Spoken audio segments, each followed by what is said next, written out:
కర్ణుడు రణభూమి నుండి పారిపోయాడు. బాణాగ్నితో సైన్యాన్ని దగ్ధం చేస్తూ ఆ వ్యూహములో కలియదిరుగుచున్నాడు. వ్యూహ మధ్యమంలో గడ్డివాముపై మండుతున్న అగ్నిలా ఉన్నాడు అభిమన్యుడు. ఉత్తర దిశలో యుద్ధం చేస్తున్న గజ సైన్యాన్ని సంహరించి పాండవులకు వ్యూహంలోకి దారి చూపాడు. కానీ శంకరుని వరప్రభావం చేత ఆ దారిని కూడా కట్టడి చేశాడు జయద్రథుడు. అభిమన్యుడు అనేక మంది కౌరవ వీరులను సంహరిస్తూ విష్ణువులా వెలిగిపోతున్నాడు. శకునిని గాయపరిచాడు. అప్పుడు శకుని దుర్యోధనునితో, మనం ఒక్కొక్కరిగా ఈ బాలకుని ఏమీ చేయలేం, అందరం కలిసి మూకుమ్మడిగా కొట్టాలి, అప్పుడే అభిమన్యుని వధించగలము అన్నాడు శకుని.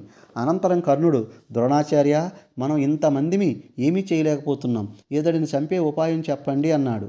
ద్రోణాచార్యుడు, అభిమన్యుని మీరు చూడండి, అతడు అసలు బాణం సంధించడం విడవడం కూడా మనకు తెలియకుండా అతని ధనుస్సు వృత్తాకారంలో కనిపిస్తుంది.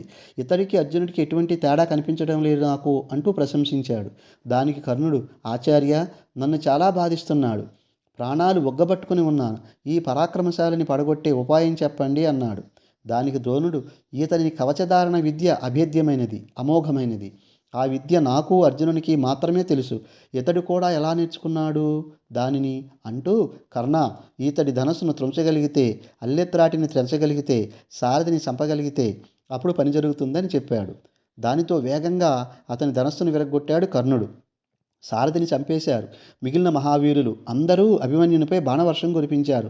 అయినా అభిమన్యుడు డాలు కత్తి చేతబట్టి వారితో ఎడతెగని యుద్ధం చేస్తున్నాడు. ద్రోణుడు కత్తిని, కర్ణుడు డాలుని భేదించారు. దానితో అభిమన్యుని శరీరమంతా బాణాలు దిగబడి ఉన్నాయి.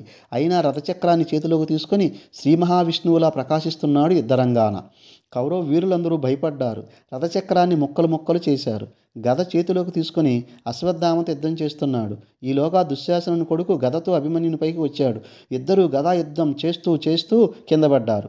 అభిమన్యుడు పైకి లేచేలోపు కర్ణ, ద్రోణ వంటి 6 ప్రధాన వీరులు గదాఘాతంతో అభిమన్యుని చంపేశారు. ఆ విధంగా అభిమన్యుడు యుద్ధరంగాన అస్తమించాడు.